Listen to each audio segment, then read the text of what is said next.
Buen día, mi nombre es Ana María Triana Muñoz, soy licenciada en Pedagogía Infantil en Formación y también me encuentro cursando el Diplomado en Psicomotricidad Infantil. Por eso, en esta ocasión hablaremos de la pirámide del desarrollo.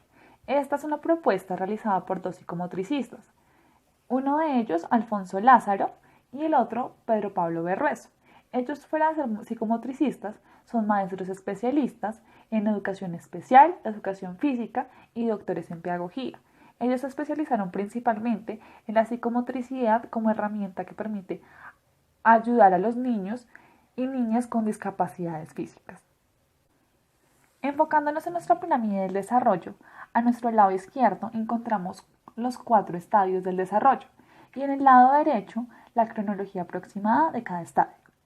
También encontramos diferentes niveles. Estos son 10 y 2 ejes transversales.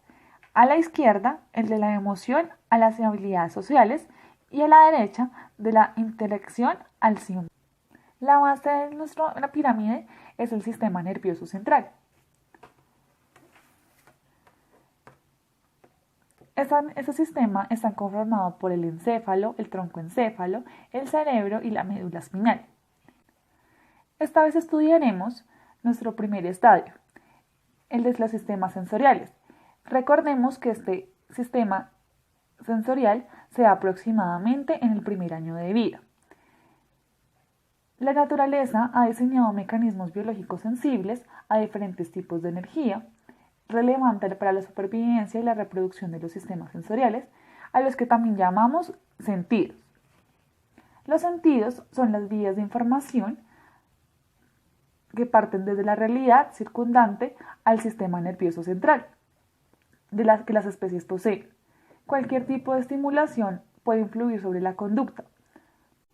Para poder hacerlo, tiene que haber sido transformada en cambios eléctricos neuronales, especialmente los impulsos nerviosos. La función más evidente que tienen los sistemas sensoriales o sentidos es la de proporcionarnos información sobre el medio ambiente en el que vivimos, lo que nos proporciona interactuar con él. Otras funciones que tienen los sentidos es el de favorecernos la adaptación del individuo a su entorno, lo que garantiza su definitiva supervivencia. Volviendo a nuestro esquema, vamos a basarnos en nuestro segundo nivel, en el que encontramos la intercepción y la exterocepción, según Sherrington. La exterocepción reúne los sentidos de la vista, el olfato, el gusto y el oído, lo que nos permite interactuar con nuestro medio, como ya lo habíamos dicho, y la intercepción conforma otra forma diferente de sentir, lo que traslada al cerebro las sensaciones que siente nuestro organismo internamente. Los diferentes tipos de energías susceptibles de influir sobre la conducta de un organismo reciben el nombre de estimulación sensorial. Esta es la vía a través de la cual los estímulos llegan al organismo, esencialmente en el sistema nervioso central, y rigen la conducta o influyen sobre ella. Esta está constituida por los receptores sensoriales localizados en los órganos de los sentidos. Recordemos que los órganos de los sentidos están compuestos por la percepción de nuestro medio, el oído, la vista, el gusto, el olfato y el tacto. La estimulación sensorial como característica tiene definir las características físicas de la frecuencia, la amplitud o la intensidad de los estímulos. No todas las energías afectan al comportamiento ni todas forman parte del acervo de posibles estimulaciones.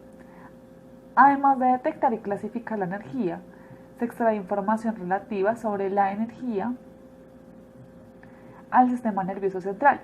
Este es capaz de codificar su procedencia, intensidad y duración. A la transformación de diferentes modalidades energéticas en actividad eléctrica llevada a cabo por los receptores sensoriales, lo llamamos transducción sensorial. Una neurona no puede generar más de unos 1000 potenciales de acción por segundo. Cada neurona empieza a responder solo cuando el estímulo tiene la intensidad necesaria.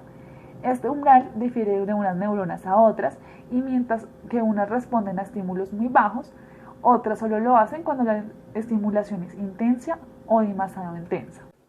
En cada sistema sensorial o sensitivo es fundamental la célula receptora. Ella es la célula es denominada transductora, es decir, la que es capaz de traducir la energía del estímulo en señales reconocidas y manejables para el procesamiento de la información por el organismo. Estas señales son transportadas por las vías nerviosas específicas, haces o axones, para cada modalidad sensorial hasta los centros nerviosos. En esta ocasión haremos énfasis en las células ubicadas en el sentido del gusto. Recordemos que el gusto es la selección natural de las capacidades sensoriales que aportan un gran valor a la adaptación del ser humano en el medio. Se puede decir que el gusto nos sirve para definir lo que es bueno para comer y para sobrevivir de lo que no lo es. Es decir, que las sustancias exógenas es bueno incorporarlas y que sustancias serán nocivas para el funcionamiento de nuestro organismo. También debemos recordar que existen 4 cualidades gustativas. El dulce, que lo encontramos en la punta de la lengua. El salado, que lo encontramos en la parte delantera, pero hacia los lados de la lengua. El ácido lo encontramos detrás del salado, es decir, hacia los lados de la lengua, pero en la parte posterior. El amargo lo encontramos en la parte posterior, al fondo de la lengua, y a esto, en los últimos años, se le ha agregado un nuevo sabor, el glutálamo monosódico, o más conocido como el umami. Recordemos que estos se encuentran en la lengua porque la lengua es el principal órgano del sentido del gusto. Las células gustativas proyectan extensión en forma de microvellosidades hasta el poro. Aquí encontramos el poro gustativo, en el que termina el botón gustativo, que es este, mientras que en el otro extremo hace sinapsis con las neuronas sensoriales.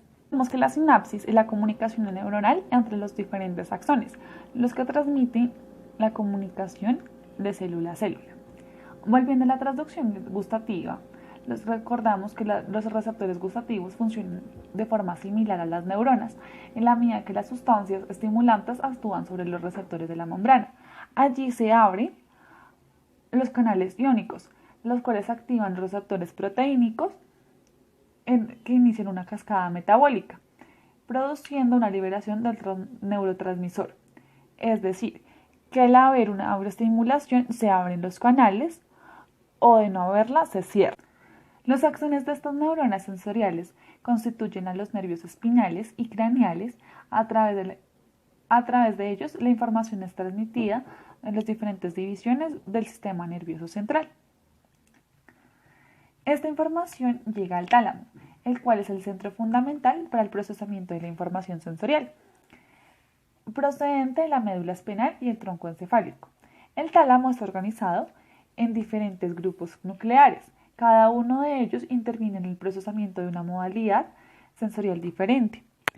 En esta área encontramos el sentido del gusto. Aquí se ve mejor y aquí lo podemos ubicar en esta zona. Al llegar la información, llega a proyecciones específicas en áreas concretas de la corteza cerebral, en la corteza somatosensorial. Esta está formada por unas regiones citoarquitectónicamente diferentes situadas en la región anterior al lóbulo parietal. Aquí podemos encontrar las diferentes áreas. La organización somopótica se mantiene también en la corteza somatosensorial. Esta corteza muestra una organización interna de forma que establece las conexiones verticales entre las neuronas, regiones concretas presentando una organización columnar como lo habíamos visto anteriormente. Aquí podemos encontrar la lengua, el maxilar, las encías, los dientes y los labios. Aquí pasa la fase cefálica. Esta consiste en el conjunto de reflejos digestivos, como la secreción salival, la insulina y las secreciones gástricas, que se imponen en marcha de estímulos receptores sensoriales. Los factores cefálicos correlacionan especialmente con la calidad de la comida, a mejor comida, mayor aptitud de los reflejos cefálicos, bloqueos farmacológicos y también se eliminan las diferencias respuestas cefálicas. Por otro lado, el gusto sirve bastante bien a la función de seleccionar adecuadamente la dieta y existen dos hechos que lo corroboran. Uno se conoce como hambres específicas y el fenómeno comportamental llamado aversión gustativa. La aversión gustativa consiste en que un animal aprende a evitar la comida determinada si en alguna ocasión su ingestión, o sea, la adquisición de ese alimento, vino seguida al cabo de minutos o incluso horas de sensaciones desagradables como mareos, vómitos, rebotes. La aversión gustativa se basa en la asociación entre el sabor de la comida ingerida, sea el que sea, con el malestar posterior. La selección natural es la responsable de que la gratificación por ingerir alimentos que contienen elementos esenciales que los organismos están faltos sea mayor que cuando se ingieren alimentos en situaciones normales de dieta equilibrada habitual. El gusto es esencial para el control de lo que ingerimos, pero un sentido también que está vinculado con esto es el del olfato, que desempeña una función relevante en la adquisición de la aversión gustativa. Muchas gracias por su atención.